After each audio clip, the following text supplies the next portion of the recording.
एक बार की बात है, चंदन नगर गांव में गबरू नाम का एक किसान रहा करता था। गबरू एक नेक और ईमानदार आदमी था।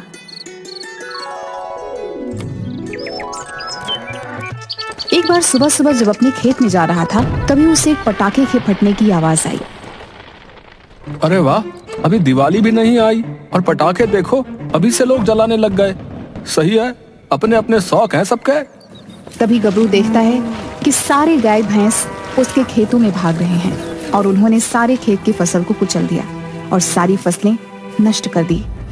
हे भगवान, ये क्या हो गया? अब क्या करूंगा मैं? इतनी मुश्किल से तो कर्ज मांग के इस बार की फसल बोई थी। अब वो पैसे कैसे लौटाऊंगा? अब क्या करूं? हे प्रभु, आप ही कोई रास्ता दिखाओ। तभी सामने से उन्हें भोला मस्ती आते हुए दिखाई देते हैं और वह अपनी जेब में पटाखे रखते हुए गबरू के खेत के सामने से गुजरने लगते हैं। तभी उन्हें देख गबरू बोलता है, ये पटाखे तुमने जलाए अभी थोड़ी देर पहले? हाँ भाई, क्यों, क्या हुआ? तुम्हें पता है तुम्हारी वजह से मेरे खेतों का ये हाल हुआ है। तुमने जो पटाखे जलाए थे उन्हीं की वजह से ये सारे जानवर डर गए और इस तरह मेरे खेतों की तरफ भागने लगे। अरे कहीं का कहीं जोड़ रहे हो यार। ऐसा कैसे? तुम कैसे कह सकते हो कि ये सब हमारी वजह से हुआ है? हद है भाई। ज्यादा शरीफ बनने की कोशिश मत करो, समझे? मैं सब जानता हूँ, समझे? तभी वहाँ गांव का मुखिया पहुँचता है।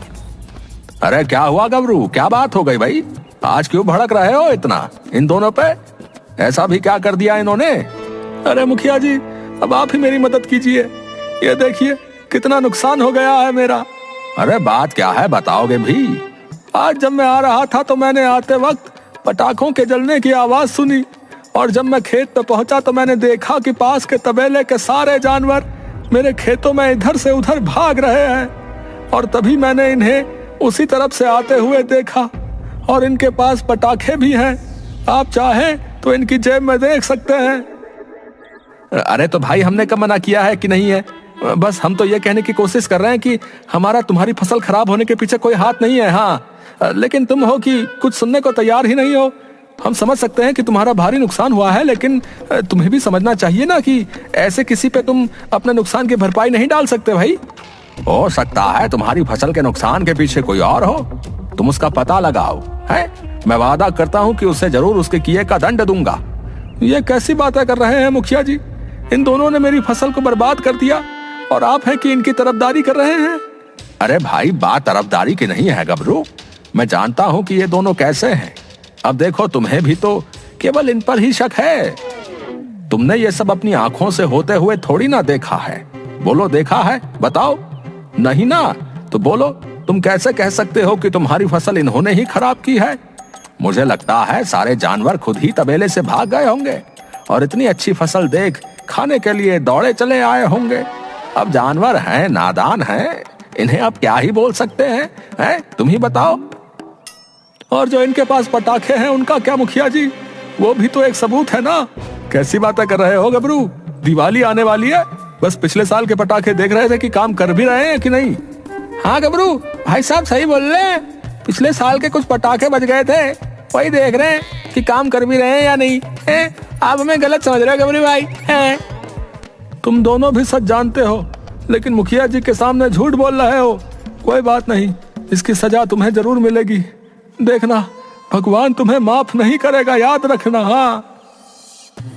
इसके बाद गबरू मटके बना के उन्हें बाजार में बेचने लगा और ऐसे इंसान की तलाश करने लगा जो उन दोनों चतुरों को मात दे सके।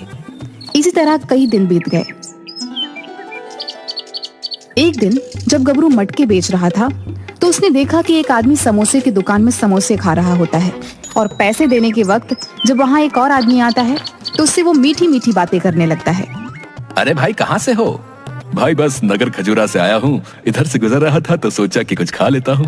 बहुत बढ़िया भाई, यहाँ के समोसे इतने स्वादिष्ट होते हैं कि दूर दूर से यहाँ लोग आते हैं। आपने बहुत सही किया यहाँ आके। मैंने भी अभी यहाँ बैठकर समोसे खाए, मेरी तो आत्मा तृप्त हो गई भाई। रुको, आपके लिए भी अभी 2 समोसे मंगा देता हूँ। और हाँ, समोसे मेरी तरफ से हैं, इसलिए आप इसके पैसे मत दीजिएगा, ठीक है? आपका चेहरा मेरे स्वर्गीय भाई से मिलता है। आपको खाते देख समझूंगा कि उन्हें खिला रहा हूँ। कृपा कर खा लीजिएगा। रुकिए, अभी मंगाता हूँ। भाई 2 समोसे उनकी टेबल पर लगवा दो। और सुनो, पैसे वो ही देंगे, मेरे भी और उनके भी, समझ गए ना? मेरे बड़े भैया हैं वो। बड़े भैया आ रहे हैं समोसे, मैं जा रहा हूँ, बाकी आप देख लेना। ठीक है। इसके बाद सुकड़ा वहां से चला जाता है। अरे भाई, अभी क्यों जा रहे हो?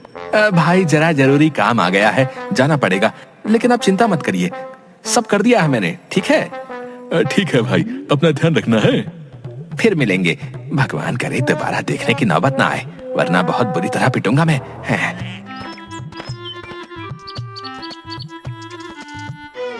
आखिरकार मुझे मिल ही गया लोहा। अब यही लोहा उस लोहे को काटेगा। अरे भाई रुको, अरे रुको तो, अरे भाई रुको तो, कहाँ भागे जा रहे हो? क्या हुआ भाई, हो कौन? भाई मेरा नाम गबरू है, इधर पास के ही गांव में रहता हूँ। मैंने अभी देखा तुमने क्या किया। जो भी कहो, तुम हो बड़े चतुर। अरे पागल हो क्या, इतनी जोर से मत बोलो, किसी को पता चल गया तो लेने के देने पड़ जाएंगे भाई। अब ये बताओ, चाहिए क्या तुम्हें, क्यों मेरे पीछे पड़े हो? अरे भाई पीछे नहीं पड़ा हूँ तुम्हारे, बस तुमसे मदद चाहिए भाई। मदद कैसी? अरे भाई जान ना पहचान, तुम मेरा मेहमान है। अरे ऐसे मत करो भाई, मुझे तुम्हारी मदद चाहिए। हमारे गांव में 2 लड़के हैं, खुद को बहुत चतुर समझते हैं, लेकिन तुमसे मिलने के बाद मैं समझ गया हूँ कि तुम भाई सबसे बड़े चतुर हो। उसमें क्या नई बात है, वो तो मैं हूँ ही।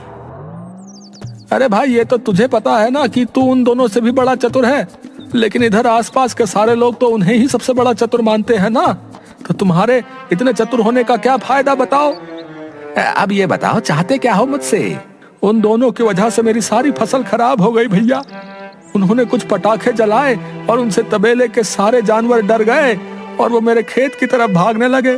कर्ज मांग के फसल बोई थी, अब इस नुकसान को मैं कैसे चुकाऊंगा भैया? उन दोनों को अपनी चतुराई पे बहुत घमंड है ना। मैं उन्हें दिखाना चाहता हूँ कि कोई है जो उनसे भी बड़ा महाचतुर है, जो उन्हें टक्कर दे सकता है। भाई तुम्हारी जरूरत है। बदले में मुझे क्या मिलेगा? इससे ज्यादा भला क्या हो सकता है कि आसपास के सारे तुम्हारी चतुराई की कहानी अपने बच्चों को सुनाए। बोलो, इस तरह लोगों को ठग कर क्या मजा है? मजा तो तब है जब सब लोग तुम्हारे गुणगान गाएं, तुम्हारी वाहवाही करें भैया।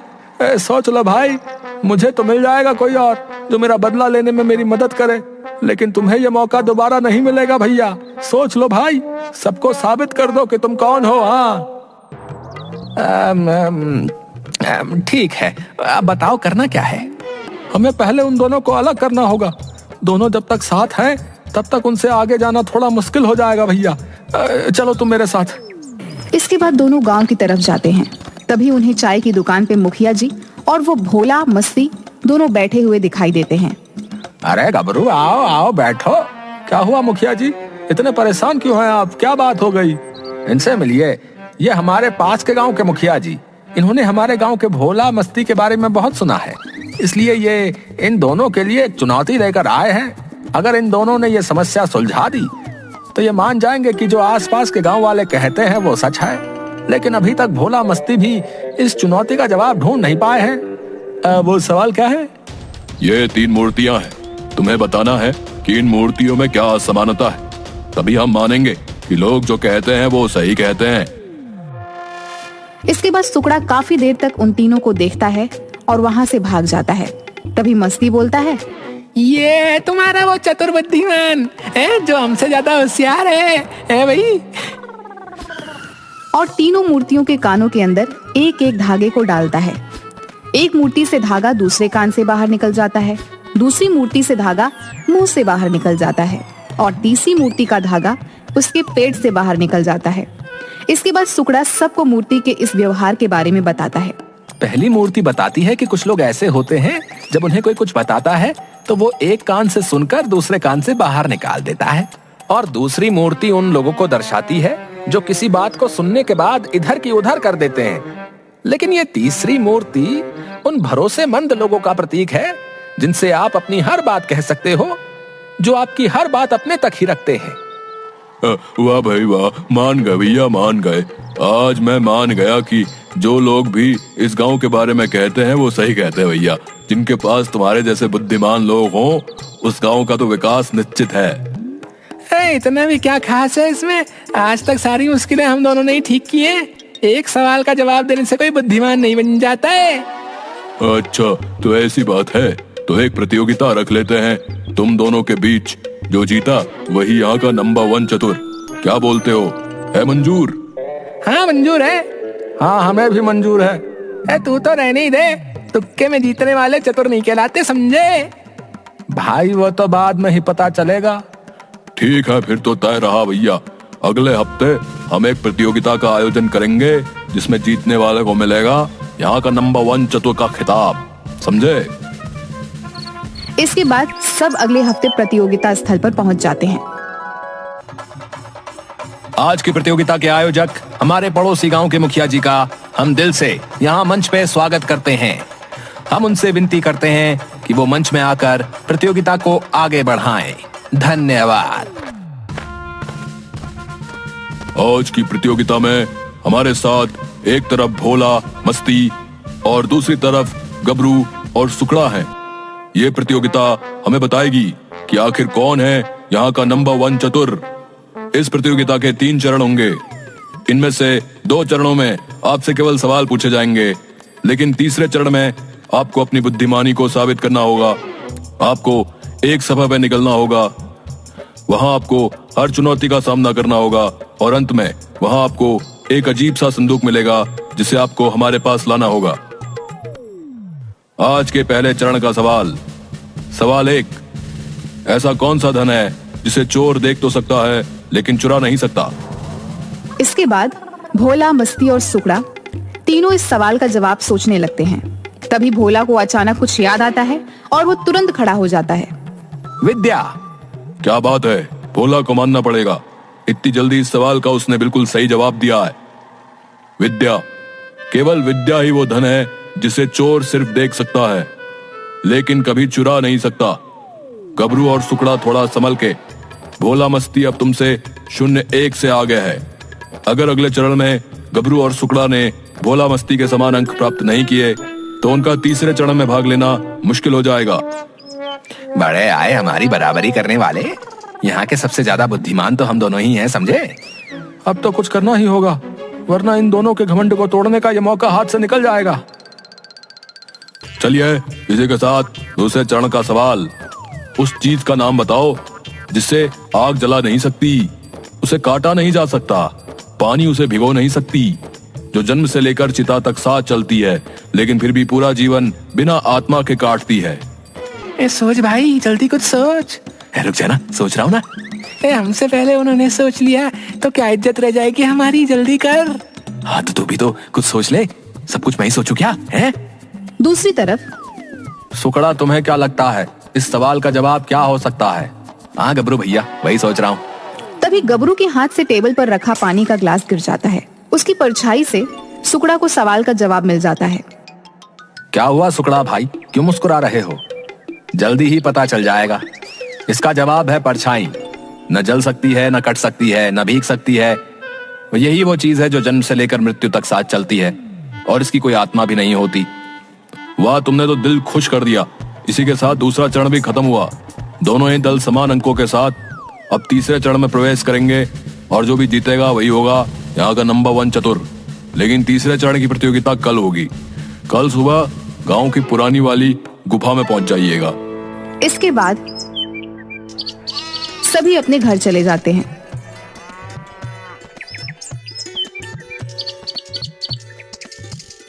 अगले दिन सभी लोग गांव की पुरानी वाली गुफा के बाहर खड़े हो जाते हैं। थोड़ी देर बाद वहां मुखिया भी आ जाता है। अरे वाह वाह, लगता है आज थोड़ा मुझे ही देर हो गई। ज्यादा इंतजार तो नहीं कराया ना आपको? अरे नहीं मुखिया जी, सही समय पे आए हैं। हम सब भी अभी आए हैं। चलिए अब आप आगे की प्रतियोगिता शुरू करिए। जी बिल्कुल। भोला, मस्ती, गबरू और सुकड़ा, अब तुम ध्यान से सुनो। तुम सबको इस गुफा के अंदर जाना है। रास्ते में तुम्हें बहुत सारी चुनौतियां मिलेंगी लेकिन तुम्हें उनका सामना करना होगा। आखिर में तुमको एक संदूक मिलेगा और जो भी उसके संदूक को लेकर आएगा वही होगा हमारा नंबर 1 चतुर। इसके बाद सभी लोग अंदर चले जाते हैं। यहाँ तक पहुँच तो गया, इसका ये मतलब नहीं कि तुम यहाँ के नंबर 1 चतुर बन जाओगे, समझे? चलना तो आता नहीं बड़े आए नंबर 1 चतुर बनने। इसके बाद मस्ती जैसे ही गुस्से में उठता है वैसे ही पैर फिसलने की वजह से फिर से गिर जाता है। इसके बाद गबरू और सुकड़ा उस पे हंसने लगते हैं। चलो सुकड़ा, इनके चक्कर में कहीं हम पीछे ना रह जाएं। हाँ गबरू भाई सही कहा। इसके बाद गबरू और सुकड़ा आगे बढ़ जाते हैं। अचानक उनका पैर एक निशान पर पड़ता है और ऊपर से एक जाल गिरता है। वो दोनों उस जाल में उल्टे लटक जाते हैं। तभी पीछे से भोला मस्ती चल के आ रहे होते हैं। वाह, कोई हमें कह रहा था कि हमें तो चलना भी नहीं आता, लेकिन मुझे लगता है उन लोगों ने खुद को नहीं देखा। सही कहा तूने भोला। इसके बाद जैसे ही भोला मस्ती आगे कदम बढ़ाते हैं, वो भी एक जाल में कैद होकर ऊपर लटक जाते हैं। मेरी बात मानो तो तुम कुछ बोलो ही मत, क्योंकि तुम जितनी बार मुंह खोलोगे उतनी बार मुसीबत में पड़ोगे। क्यों गबरू भैया? भोला मस्ती गुस्से में अपना मुंह फेर लेता है। तभी सुकड़ा अपनी जेब से एक चाकू निकालता है और उस जाल को काट देता है और दोनों वहां से नीचे उतर जाते हैं। और नीचे से सुकड़ा बोलता है, ये चाहिए, जल्दी बोलो ये चाहिए। हाँ चाहिए। अरे देखो कैसे हमारे दो जंगली बिल्ले अपनी लाइन पर आ गए हैं। तुम दोनों ऐसा करो, 1 से 1000 तक की गिनती करो, तब तक हम गुफा में थोड़ा आगे जाके आते हैं। तुम दोनों को तो हम देख लेंगे। हाँ हाँ देख लेना, पर पहले यहाँ से निकलो तो सही। इसके बाद सुकड़ा और गबरू आगे गुफा में निकल जाते हैं। तुम्हारे पास वो चाकू कहाँ से आया? वो मैं हमेशा अपने पास एक चाकू रखता हूँ, क्या पता कब जरूरत पड़ जाए। मेरे गुरुजी कहते थे कि मुसीबतें कभी भी बता के नहीं आती, इसलिए जिन भी चीजों का पता ना हो उन चीजों के लिए भी तैयार रहना चाहिए।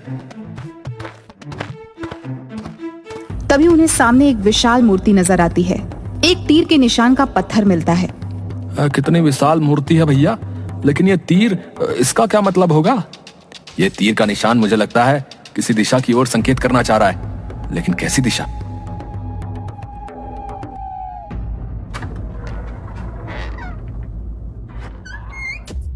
चलो सुकड़ा भैया, देखते हैं ये रास्ता कहाँ जाता है। इसके बाद दोनों के दोनों अंदर चले जाते हैं। वो जैसे ही दरवाजे के अंदर जाते हैं, तभी वो देखते हैं कि वहाँ पर 2 रास्ते दिख रहे हैं, जिसमें से एक रास्ता साफ होता है और दूसरी तरफ झाड़ियाँ होती हैं। तो गबरू भैया क्या सोचा है, किस तरफ जाएं? सुकड़ा भैया मुझे तो लगता है हमें इन झाड़ियों वाला रास्ता चुनना चाहिए, क्योंकि आसान दिखने वाला रास्ता कभी भी आसान नहीं होता। तभी वहाँ भागकर भोला मस्ती दोनों आ जाते हैं। तो तुम आ ही गए, आओ इधर 2 रास्ते हैं, तुम कौन सा चुनोगे? तुमसे मतलब? चलो चोरों, हम तो चले। चलो गबरू भैया। जाओ जाओ, हम भी देखते हैं क्या ही उखाड़ लेते हो। चलो भैया चलते हैं यहाँ से। इसके बाद गबरू कांटेदार रास्ते पर निकल जाता है और गबरू का शरीर छोटा होने के कारण वो झाड़ के नीचे से निकल जाता है, लेकिन सुकड़ा को जहाँ तहाँ झाड़ियों के कांटे चुभने लगते हैं। अरे गबरू भैया, अरे मुझे भी निकालो। तुम्हारा तो सही है, चुपचाप नीचे से निकले जा रहे हो और यहाँ पर कांटे चुभे जा रहे हैं मुझे। इसके बाद वो दोनों अंदर चले जाते हैं। वहाँ उन्हें एक तालाब मिलता है, जिसके बीचों बीच संदूक रखा होता है। उस तालाब के बीच के रास्ते के दोनों साइड बहुत सारे सांप होते हैं। सुकड़ा सांपों को देखकर बहुत डर जाता है। इतने सारे सांप, मैं यहाँ नहीं रह सकता, मैं जा रहा हूँ। मुझे नहीं बनना कोई चतुर वतुर, अगर जिंदा ही नहीं रहा तो क्या करूंगा नंबर 1 चतुर बनकर। देखो गबरू भैया, मुझे माफ करो, मैं यहाँ और नहीं रह सकता। अरे सुकड़ा भैया कैसी बातें कर रहे हो? अरे इस तरह मुझे यहाँ अकेले छोड़ के तो मत जाओ। देखो भैया, भाईचारा अपनी जगह है और जान अपनी जगह, मुझे माफ कर दो, मैं तो जा रहा हूँ। अरे अब क्या करूं, ये भी चला गया, अपना तो टाइम ही खराब है। अब इन सांपों से कैसे बचाऊं अपनी जान? कुछ सोच गबरू, कुछ सोच। वो जैसे ही तालाब के उस रास्ते पर अपना कदम रखता है, तभी वहाँ एक सांप आकर खड़ा होकर इंसान का रूप ले लेता है। क्यों आए हो यहाँ? तुम्हारा दोस्त तो भाग गया, वो काफी समझदार निकला, लेकिन लगता है तुम्हें मौत का डर नहीं। क्यों, सही कहा ना मैंने? बताओ क्यों आए हो यहाँ? या तो तुम बहुत ही बड़े लालची हो या बात कुछ और है, क्योंकि मौत को सामने देखकर तो तुम सब भूल जाते, लेकिन फिर भी यहाँ खड़े हो। मान गए तुम्हें। मुझे कोई लालच नहीं है, मैं तो यहाँ किसी को सबक सिखाने आया हूँ। किसको? वो नागराज को सारी बात बता देते हैं। मेरी मानो, उन दोनों को भूल जाओ, ये खजाना लो और भाग जाओ यहाँ से, और अपनी जिंदगी कहीं अच्छी जगह बिताओ। जाओ। नहीं, अगर आज मैं ऐसा करूंगा तो वो दोनों किसी और के साथ ये सब करेंगे। मुझे तो खजाना मिल जाएगा, बाकियों को क्या मिलेगा? वो लोग तो बेचारे और मेहनत करेंगे ताकि उनका नुकसान की भरपाई हो सके। पेड़ काटना पड़ेगा और न जाने कब तक अपनी खुशियों के लिए लड़ना पड़ेगा। और बात रही इस खजाने की, तो मैं ये मुखिया जी को दे दूंगा। क्यों? क्योंकि वो हमारे मुखिया हैं, वही तय करेंगे इसका क्या करना है। आज तक जो भी आए पहले तो कोई पहुंचा ही नहीं, लेकिन फिर भी एक आध जो पहुंच सके उनके जवाब में लालच की बू आती थी, लेकिन तुम्हारे जवाब में आत्मसम्मान की रोशनी झलकती है। जाओ, ले जाओ इसको। इस जगह को अपना ही अलग वरदान प्राप्त है। यहाँ हर बार अपना नया खजाना उत्पन्न हो जाता है, ताकि जो काबिल हो उसे उसकी काबिलियत का फल मिल सके। और ये लो जादुई बीज, इसे अपने खेतों में डाल देना। तुम्हारी फसल फिर से खिल उठेगी और तुम्हारे जीते जी तुम्हें कभी भी अनाज की कमी नहीं होगी। जाओ। तभी तालाब के बीच का रास्ता अपने आप गायब हो जाता है और वहाँ एक दरवाजा आकर खड़ा हो जाता है। इसके बाद गबरू उस दरवाजे से अंदर जाता है और अपनी गुफा के बाहर पहुंच जाता है। वहाँ सभी लोग खड़े होते हैं। ये लीजिए मुखिया जी। गबरू तुम, हमें तो लगा था कि भोला मस्ती या तो सुकड़ा ये लेकर हमारे सामने लौटेगा, लेकिन तुमने अपनी काबिलियत से हमें गलत साबित कर दिया। हमें माफ कर दो, हमने तुम्हारी काबिलियत को तुम्हारे छोटे कद की वजह से कम समझने की कोशिश की। आप सभी जानते हो इसमें क्या है? इसमें हमारे राज्य के आखिरी राजा सांत्वना का खजाना है। खजाना? इस अजीब से दिखने वाले संदूक में खजाना है? हाँ, इसमें खजाना है। वो हमेशा अपना खजाना यहाँ रखा करते थे। राजा सांत्वना ने नागराज से यह वरदान मांगा था कि वो उनके खजाने की रक्षा करें। तब से खुद नागराज उनके खजाने की रक्षा करते हैं। असल में इस खजाने के बारे में मैं शुरू से जानता था, इसीलिए मैंने ये प्रतियोगिता रखी, ताकि कोई तो ऐसा निकले जो इस खजाने तक पहुंच पाए। तुम्हें मालूम था इसमें खजाना है? हाँ, मुझे गुफा में नागराज मिले थे, उन्होंने मुझे इसके बारे में सब बता दिया था। तुम फिर इसे लेकर भागे क्यों नहीं? क्योंकि मैं भोला मस्ती को सबक सिखाना चाहता था। इन्होंने जो मेरे साथ किया था उसका सबक, ताकि ये आगे से किसी के साथ वो सब ना करें जो इन्होंने मेरे साथ किया था। कुछ भी बोलना बंद करो, समझे? शांत हो जाओ। हम दोनों को माफ कर दो। गबरू, हमें माफ कर दो। हमने तुम्हारे साथ गलत किया। उस दिन हम ही पटाखे जला रहे थे, जिसकी वजह से तबेले के जानवर डर गए और तुम्हारे खेतों को उन्होंने पूरी तरह से कुचल दिया। हमें लगा अगर हम मान लेंगे तो सब हमें जो इज्जत देते हैं वो कम हो जाएगी, इसीलिए हमने अपनी गलती नहीं मानी। चलो कोई बात नहीं, तुम्हें अपनी गलती का एहसास है, यही काफी है। यह खजाना गांव वालों के विकास में लगाया जाएगा और गबरू का जितना भी नुकसान हुआ है उसकी भरपाई हम स्वयं अपने धन से करेंगे। पर एक बात तो कहनी पड़ेगी, इस गांव का क्या, आसपास के सभी गांव का नंबर 1 चतुर हमारा गबरू है। क्यों भाइयों? प्रतियोगिता के साथ साथ उसने सभी के दिलों को भी जीत लिया। यही है हमारा नंबर 1 चतुर। हाँ। उसके बाद सभी लोग हंसने लगते हैं